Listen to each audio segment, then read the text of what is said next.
Hello friends, ಎಲ್ಲರಿಗೂ ನಮಸ್ಕಾರ. ರೇಖಾ ಅಡುಗೆ ಚಾನಲ್ಗೆ ಸ್ವಾಗತ. ಬನ್ನಿ, ಇವತ್ತು ನಾನು ಮಾಡ್ತಾ ಇರೋಂಥ ರೆಸಿಪಿ ಒಂದು ಸಿಂಪಲ್ಲಾಗಿ 15ರಿಂದ 20 ದಿವಸವರೆಗೂ ಇಟ್ಕೊಳ್ಳೋ ಅಂಥ ಟೊಮೊಟೊ ತೊಕ್ಕಿದು. ಈ ತೊಕ್ಕಿನಲ್ಲಿ ತುಂಬಾ 2-3 ವೆರೈಟಿಗಳು ಮಾಡ್ಕೊಬೋದು. ಆದರೆ ನಿಮಗೆ ಸಿಂಪಲ್ಲಾಗಿ ಮನೆಯಲ್ಲಿರೋಂಥ ಇಂಗ್ರೀಡಿಯೆಂಟ್ಸ್ ಎಲ್ಲ ತೋರಿಸ್ಕೊಡ್ತೀನಿ. ತುಂಬಾ ಚೆನ್ನಾಗಿರುತ್ತೆ. ಇದಕ್ಕೆ ಬೇಕಾಗುವ ಇಂಗ್ರೀಡಿಯೆಂಟ್ಸ್ ನೋಡೋಣ.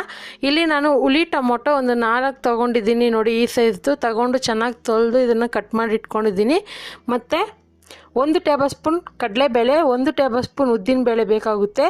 ಇಲ್ಲಿ ಒಂದು 5 ಒಣಗಿದ ಮೆಣಸಿನ್ಕಾಯಿ, ಒಂದು 1/4 ಟೀ ಸ್ಪೂನ್ ಮೆಂತ್ಯ, 1 ಟೀ ಸ್ಪೂನ್ ಜೀರಿಗೆ, 2 ಟೇಬಲ್ ಸ್ಪೂನ್ ಆಗೋಷ್ಟು ಬಿಳಿ ಎಳ್ಳು, 1/4 ಟೀ ಸ್ಪೂನ್ ಮತ್ತು ಮೆಣಸುಕಾಳು, ಒಂದು ಅರ್ಧ ಟೀ ಸ್ಪೂನ್ ಆಗೋಷ್ಟು ಸಾಸಿವೆ.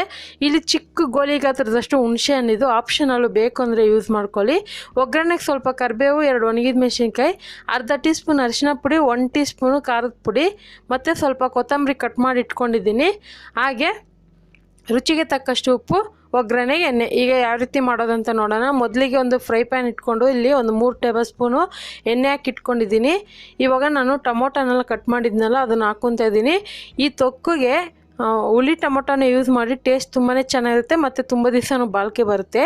ಈಗ ಇದಕ್ಕೆ ಅಚ್ಕಾರದ ಪುಡಿ ಹಾಕ್ಕೊತಾ ಇದ್ದೀನಿ. ಇದಕ್ಕೆ ಒಂದು ಸ್ವಲ್ಪ ಸ್ಪೈಸಿಯಾಗಿದ್ದರೆ ಚೆನ್ನಾಗಿರುತ್ತೆ. ಮತ್ತು ಇದಕ್ಕೆ ಅರಿಶಿನ ಪುಡಿನೂ ಹಾಕ್ಕೊತಾ ಇದ್ದೀನಿ. ಹಾಗೆ ಇಲ್ಲಿ 1 ಟೀ ಸ್ಪೂನ್ ಉಪ್ಪು ಹಾಕ್ಕೊತಾ ಇದ್ದೀನಿ.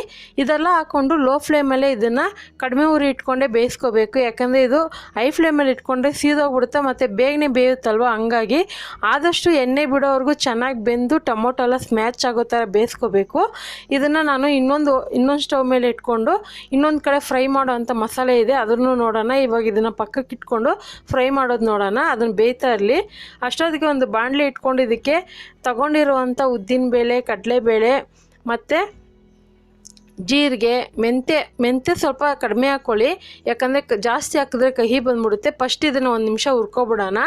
ಆನಂತರ ಎಲ್ಲ ಇಂಗ್ರೀಡಿಯೆಂಟ್ಸ್ ಹಾಕ್ಕೊಂಡು ಒಟ್ಟಿಗೆ ಫ್ರೈ ಮಾಡ್ಕೊಳ್ಳೋಣ.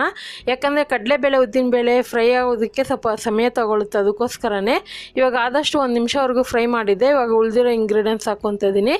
ಇದಕ್ಕೆ ಒಣಗಿದ ಮೆಣಸಿನ್ಕಾಯಿ, ಜೀರಿಗೆ, ಮೆಂತ್ಯ, ಕಾಳು ಮೆಣಸು, ಸಾಸಿವೆ, ಬಿಳಿ ಎಳ್ಳು ಹಾಕಿದ್ರೆ ತುಂಬಾ ಟೇಸ್ಟ್ ಚೆನ್ನಾಗಿರುತ್ತೆ. ನೀವು ಏನಾದರೂ ಎಳ್ಳು ಯೂಸ್ ಮಾಡಲ್ಲ ಅಂದರೆ ಸ್ಕಿಪ್ ಮಾಡ್ಕೊಳ್ಳಿ, ಹಾಕಿದ್ರೆ ರುಚಿಯಾಗಿರುತ್ತೆ. ಅದಕ್ಕೋಸ್ಕರನೇ ಇವಾಗ ಇದೆಲ್ಲ ಹಾಕ್ಕೊಂಡು ಚೆನ್ನಾಗಿ ಕಲರ್ ಚೇಂಜ್ ಆಗೋವರೆಗೂ ಫ್ರೈ ಮಾಡ್ಕೊಳ್ಳೋಣ. ಅದಕ್ಕಂದ್ಬಿಟ್ಟು ಸೀಯೋದಕ್ಕೆ ಬಿಡಬೇಡಿ. ಸೀದೋದ್ರೆ ಸ್ಮೆಲ್ಲು ಬೇರೆ ಥರ ಬರುತ್ತೆ, ಚೆನ್ನಾಗಿರೋದಿಲ್ಲ. ಇವಾಗ ಚೆನ್ನಾಗಿ ಹುರಿದಿದ್ದೀನಿ. ಇವಾಗ ಇದನ್ನು ತಣ್ಣಗಾಕಿ ಬಿಡಬೇಕು. ತಣ್ಣಗಾದ್ಮೇಲೆ ಒಂದು ಮಿಕ್ಸಿ ಜಾರ್ಗೆ ಹಾಕ್ಕೊಳ್ಳೋಣ. ಅದಕ್ಕೂ ಮುಂಚೆ ಟೊಮೊಟೊ ಬೆಂದಿದೆ ಇಲ್ಲ ಅಂತ ನೋಡೋಣ. ಇವಾಗ ನೋಡ್ತಾ ಇರ್ಬೋದು ಟೊಮೊಟೊ ಚೆನ್ನಾಗಿ ಸ್ಮ್ಯಾಚ್ ಆಗಿ ಬೆಂದಿದೆ. ಇವಾಗ ಇದನ್ನು ಸ್ಪೂನಲ್ಲಿ ಹಾಗೆ ಪ್ರೆಸ್ ಮಾಡ್ಕೊತೀನಿ. ಯಾಕಂದರೆ ಅದೇನಿದೆ ಟೊಮೊಟೊ ಹಾಗೆ ದೊಡ್ಡದಾಗಿ ಇಡಬಾರ್ದು, ಅದು ಚೆನ್ನಾಗಿ ಸ್ಮ್ಯಾಚ್ ಆಗಿ ಇರಬೇಕು. ಇವಾಗ ಕೊತ್ತಂಬರಿ ಹಾಕ್ಕೊತಾ ಇದ್ದೀನಿ. ಈಗ ಇದನ್ನು ಲೋ ಫ್ಲೇಮಲ್ಲೇ ಇಟ್ಕೊತೀನಿ. ಯಾಕಂದರೆ ಇನ್ನೂ ಸ್ವಲ್ಪ ಕುದಿಬೇಕಿದು. ಲೋ ಫ್ಲೇಮಲ್ಲೇ ಇಟ್ಕೊಂಡು ನಾನು ಇವಾಗ ಈ ಮಸಾಲೆನೆಲ್ಲ ತಣ್ಣಗಾಗಿತ್ತನಲ್ಲ ಅದೊಂದು ಮಿಕ್ಸಿ ಜಾರ್ಗೆ ಹಾಕ್ಕೊಂಡು ನುಣ್ಣಗೆ ಪೌಡ್ರ್ ಮಾಡ್ಕೊತೀನಿ. ನೀವು ಈ ಪೌಡ್ರನ್ನ ಸುಮಾರು ಒಂದು ಅರ್ಧ kg ಟೊಮೊಟೊಗೆ ಯೂಸ್ ಮಾಡ್ಕೋಬೋದು, 1/4 kg ಟೊಮೊಟೊಗೆ ಯೂಸ್ ಮಾಡ್ಕೋಬೋದು. ನಾನು ಇಲ್ಲಿ 1/4 kg ಟೊಮೊಟೊ ಇವತ್ತು ಯೂಸ್ ಮಾಡಿರೋದು. ಇವಾಗ ಈ ಪೌಡ್ರನ್ನ ಹಾಕ್ಕೊತಾ ಇದ್ದೀನಿ.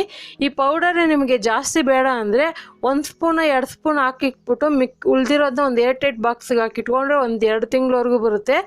ಮತ್ತು ಇದನ್ನು ಚೆನ್ನಾಗಿ ಲೋ ಫ್ಲೇಮಲ್ಲಿ ಇರೋವಾಗನೇ ಹಾಕ್ಕೊಂಡು ಚೆನ್ನಾಗಿ ಮಿಕ್ಸ್ ಮಾಡ್ಕೊತೀನಿ. 1 ನಿಮಿಷವರೆಗೂ ಇದನ್ನು ಹಾಗೆ ಫ್ರೈ ಮಾಡ್ಕೊಳ್ಳಿ. ಯಾಕಂದರೆ ಆ ಮಸಾಲೆ ಫ್ಲೇವರ್ ಹಸಿದೇನಿದೆ ಅದೆಲ್ಲ ಹೋಗಬೇಕು. ಒಂದು ಸ್ವಲ್ಪ ಉಪ್ಪು ಹಾಕ್ಕೊತೀನಿ. ಇದಕ್ಕೆ ಎಣ್ಣೆ ಸ್ವಲ್ಪ ಜಾಸ್ತಿನೇ ಇದ್ದರೆ ತುಂಬ ದಿವಸ ಬಾಳಿಕೆ ಬರುತ್ತೆ, ಕೆಡೋದಿಲ್ಲ.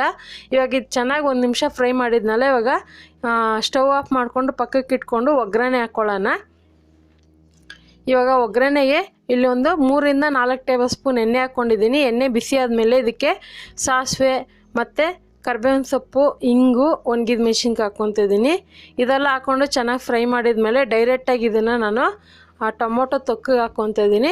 ಇದನ್ನೆಲ್ಲ ಹಾಕಿ ಚೆನ್ನಾಗಿ ಮಿಕ್ಸ್ ಮಾಡ್ಕೊಳ್ಳೋಣ. ಇದನ್ನು ತಣ್ಣಗಾದ್ಮೇಲೆ ಒಂದು ಏರ್ಟೈಟ್ ಬಾಕ್ಸ್ಗೆ ಹಾಕಿ ಫ್ರಿಜ್ಜಲ್ಲಿ ಇಟ್ಕೊಂಡ್ರೆ 1 ತಿಂಗಳವರೆಗೂ ಇಟ್ಕೊಂಡು ತಿನ್ಬೋದು. ಇದನ್ನು ನೀವು ಇಡ್ಲಿಗೆ, ದೋಸೆಗೆ, ರೊಟ್ಟಿಗೆ, ಬಿಸಿ ಬಿಸಿ ಅನ್ನಕ್ಕೆ ತುಂಬಾ ಚೆನ್ನಾಗಿರುತ್ತೆ. ತುಪ್ಪ ಹಾಕ್ಕೊಂಡು ತಿಂದರೆ ಖಂಡಿತ ಇದನ್ನು ನೀವು ಇಷ್ಟಪಡ್ತೀರ ಅಂದ್ಕೊತೀನಿ. ಇಷ್ಟಪಡ್ತೀರ ನೀವು ಸಹ ಇದೇ ರೀತಿ ಒಮ್ಮೆ ಟ್ರೈ ಮಾಡಿಬಿಟ್ಟು ಯಾವ ರೀತಿ ಬಂತು ಅನ್ನೋದನ್ನ ಕಮೆಂಟ್ ಮೂಲಕ ತಿಳಿಸಿ. ಇಷ್ಟ ಆದರೆ ಒಂದು ಲೈಕ್ ಬಟನ್ ಕ್ಲಿಕ್ ಮಾಡಿ ನಿಮ್ಮ ಫ್ಯಾಮಿಲಿ ಫ್ರೆಂಡ್ಸ್ಗೆ ಕೂಡ ಶೇರ್ ಮಾಡಿ. ಮತ್ತಷ್ಟು ಈಸಿ ರೆಸಿಪಿಗೆ ರೇಖಾ ಅಡುಗೆ ಚಾನಲ್ನ ಸಬ್ಸ್ಕ್ರೈಬ್ ಮಾಡಿ. Thank you for watching. Bye.